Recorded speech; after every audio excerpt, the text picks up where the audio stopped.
एक गांव में रामू नाम का एक किसान रहता था। उसके दो बेटे थे जो आपस में हमेशा लड़ते झगड़ते रहते थे। किसान को हमेशा उनकी चिंता रहती थी कि पता नहीं किसान के मरने के बाद दोनों बेटों का क्या होगा, वो कैसे रहेंगे।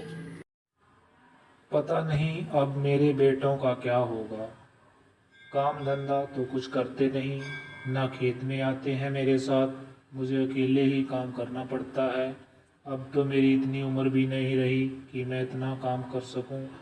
अपने बेटों को बहुत समझाता हूँ दिन रात, लेकिन मेरी कोई बात सुनता ही नहीं। ना ही खेत में आते हैं मेरे साथ और ना ही कुछ काम धंधा करते हैं।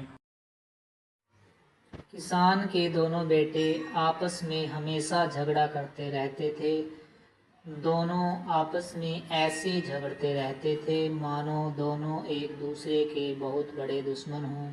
किसान अपने बेटों को बहुत समझाता था लेकिन वो उसकी एक नहीं सुनते। एक दिन किसान बहुत बीमार हो जाता है और वह अपने दोनों बच्चों को अपने पास बुलाता। जैसे ही किसान के बेटे किसान के पास आते हैं, किसान उनको समझाता है। हमारे खेत में एक खजाना गड़ा है।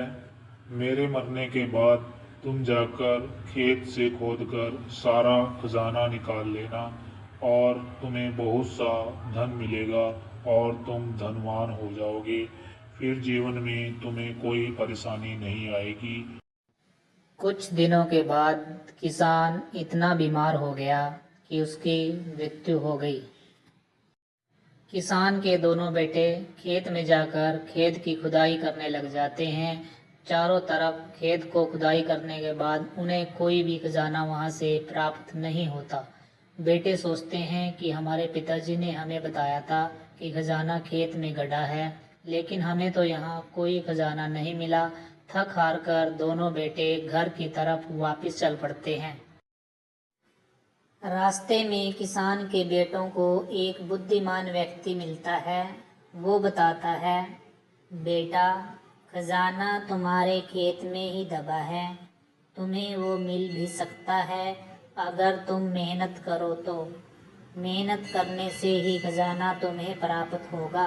अपने खेत में जाकर बीज बो दो और उससे अच्छी फसल होगी और तुम धनवान बन जाओगे। इस प्रकार तुम्हें सारा गड़ा हुआ खजाना प्राप्त हो जाएगा।